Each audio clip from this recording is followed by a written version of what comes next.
8वें श्लोक में अपने अवतार के उद्देश्य का वर्णन करके 9वें श्लोक में भगवान ने अपने कर्मों की दिव्यता को जानने का महात्म्य बताया।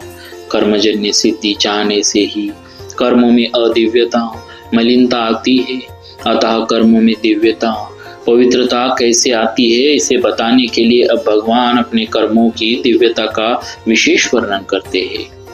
चातुर्वर्ण्यम मया सृष्टम गुण कर्म विभागेशः तस्य कर्तारमपि मां विद्य कर्तारमव्ययम् न मां कर्माणि लिम्पन्ति न मयि कर्मफले स्पृहा इति मां योऽभिजानाति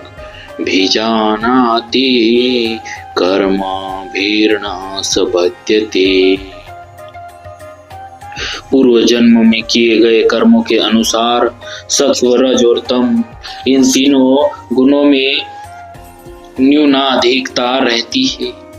सृष्टि रचना के समय उन गुणों और कर्मों के अनुसार भगवान ब्राह्मण क्षत्रिय वैश्य और शूद्र इन चारों वर्णों की रचना करते हैं।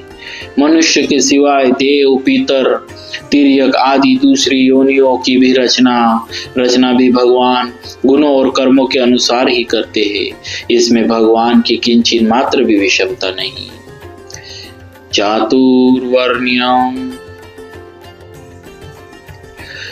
चातुर्वर्ण्यम पद प्राणी मात्र का उपलक्षण है। इसका तात्पर्य है कि मनुष्य ही 4 प्रकार के नहीं होते, अपितु पशु पक्षी वृक्ष आदि भी 4 प्रकार के होते हैं। जैसे पक्षियों में कबूतर आदि, ब्राह्मण बाज आदि क्षत्रिय, चील आदि वैश्य और कौवा आदि क्षुद्र पक्षी है।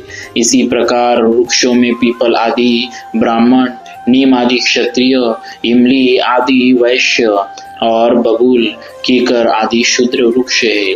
परंतु यहाँ चातुर्वर्ण्य पद से मनुष्य को ही लेना चाहिए, क्योंकि वर्ण विभाग को मनुष्य ही समझ सकते हैं और उसके अनुसार कर्म कर सकते हैं। कर्म करने का अधिकार मनुष्य को ही है। चारों वर्णों की रचना मैंने ही की है।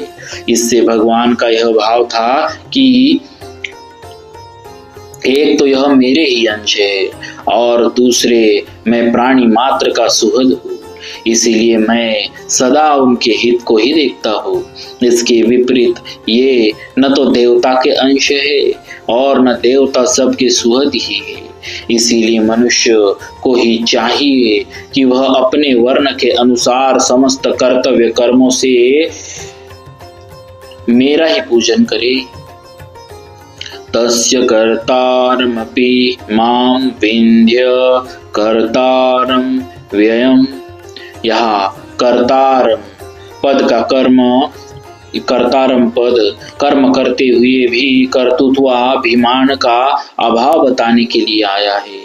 सृष्टि की रचना पालन संहार आदि संपूर्ण कर्मों को करते हुए भी भगवान उन कर्मों से सर्वथा अतीत निर्लिप्त ही रहते हैं।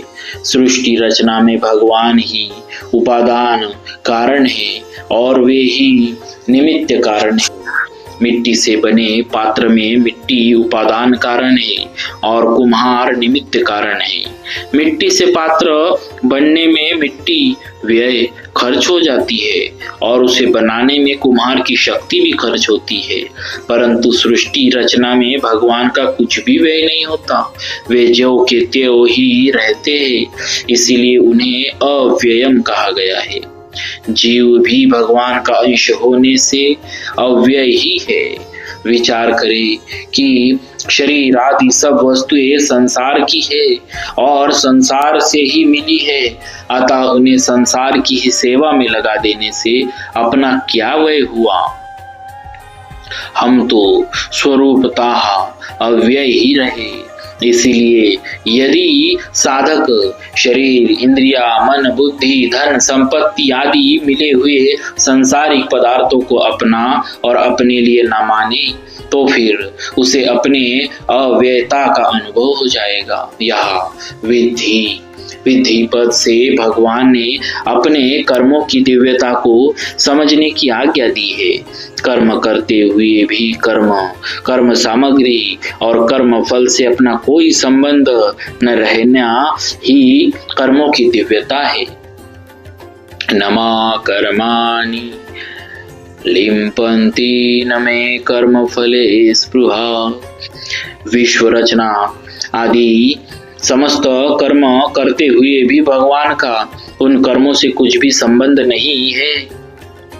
उनके कर्मों में विषमता, पक्षपात आदि दोष लेश मात्र भी नहीं है।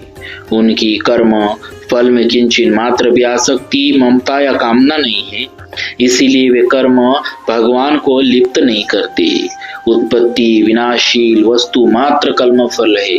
भगवान कहते हैं कि जैसे मेरी कर्मफल में स्पृहा नहीं है, ऐसे ही तुम्हारी भी कर्मफल में स्पृहा नहीं होनी चाहिए। कर्मफल में स्पृहा न रहने से संपूर्ण कर्म करते हुए भी तुम कर्मों से बंधोगे नहीं। पीछे के श्लोक में भगवान ने बताया है कि सृष्टि रचना आदि समस्त कर्मों का कर्ता होते हुए भी मैं अकर्ता हूँ, अर्थात मुझ में कर्तृत्व अभिमान नहीं है। और इस श्लोक में बताते हैं कि कर्म फल में मेरी स्पृहा नहीं है, अर्थात मुझ में भोक्तृत्वाभिमान भी नहीं है। अतः साधक को भी इन दोनों से रहित होना चाहिए। फलेच्छा का त्याग करके केवल दूसरों के लिए कर्म करने से कर्तृत्व और भोक्तृत्व दोनों ही नहीं रहते। कर्तृत्व भोक्तृत्व ही संसार है, अतः इनके ना रहने से मुक्ति स्वतः सिद्ध ही है। बोलिए भक्तवत्सल भगवान की जय।